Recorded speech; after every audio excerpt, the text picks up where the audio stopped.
Hello, dear viewer! If you know anything about me, I am a big advocate for outlining your stories. Another thing about me is I am also a fan of Stephen King, who is against outlining. I never understood why he was so against it. I always chalked it up to a stylistic choice, or maybe he was just pissed at the forced scroll format as I was. But then, on a whim, I started reading the introduction for the book, The Dark Tower. I think it was book 1. I haven't read it yet, so chill. It was the revised and expanded version, so it had a different foreword than the original print.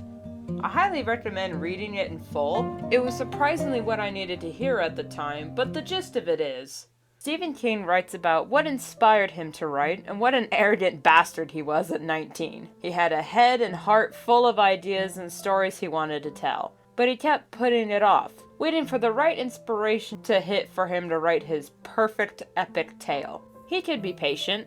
He was still young. He could wait. He casually drifted through his work and wrote in time with his inspiration. While waiting for his muse to reappear, Stephen wrote he would get hundreds of letters from fans asking about his works, but 2 stood out. One from an elderly lady, and the other an inmate, both nearing the ends of their lives, asking for even the briefest of summaries of how the story of Roland the Gunslinger turns out. And he never had an answer for them. He never outlines. To know, I have to write. And it was only after he survived a car accident did he seriously sit down to finish his epic sci-fi western. I knew by then I was no longer 19. And that got me thinking about a lot of things, but one thing stood out in particular. Is outlining just an excuse to be lazy? Or at least, have I been using outlines as an excuse to be lazy? I have so many stories I'm working on that I am nowhere near completing, but I always say, once I have it all mapped out, writing the story will be so much easier. And for the most part, it's true. Planning out my stories helps me feel more confident in where the plot is going and set up foreshadowing and plot twists more cohesively. I am such a whore for foreshadowing. It's made my creative process a lot easier. On the other hand, I will admit, it has made me rather lazy when it comes to writing. When I was younger, I've said this before, I used to write every day. I had chapters and chapters written and ready for print. Granted, most of those chapters were thrown out because I later changed the story or just thought it was all bad and needed to start over from scratch, but at least I was writing. As of scripting this video, I have not sat down to write any of my stories in 4 months, and I miss it so much.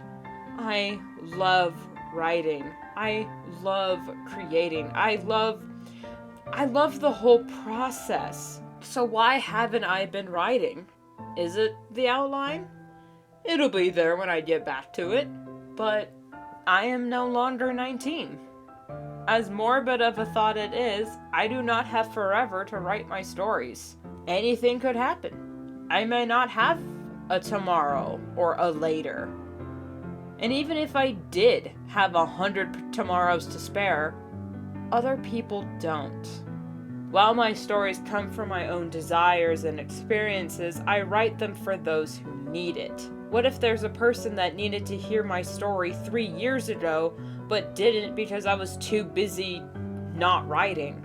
I'm not going to stop outlining my stories, and by no means am I going to rush my stories just for the sake of publishing them, but I'm going to stop giving myself so many excuses. That being said, I understand living like you're gonna die is a faster way to end your life. I'm not going to forsake the flesh for the sake of art. I just wanted to say it all clicked for me. Perhaps the reason why Stephen King doesn't outline his stories is because of the safety net it creates. It's so easy to put something off when it's not screaming at you, demanding your attention. The writer's notebook is the best way to immortalize bad ideas. Well, yeah, that's because you never actually finish the fucking thing. It'll just stay there, staring at you until your eyes have become blind to its presence, always thinking, I'll get back to it later. But that is a pitfall of any and all creative types, not just for outlining a story. A half-finished painting or a third-constructed porch can sit for decades untouched until the artist or builder is reminded of their own mortality in some way. Memento mori. Remember death. She's coming for us all. I know I've said this a lot on my channel, and others have said it too, but just do it is most frustratingly some of the best advice you'll ever hear. That and take a break. So, just do it, but take breaks. Take it easy, but take it. How many quotes can I squeeze in here before I have to start crediting in MLA format?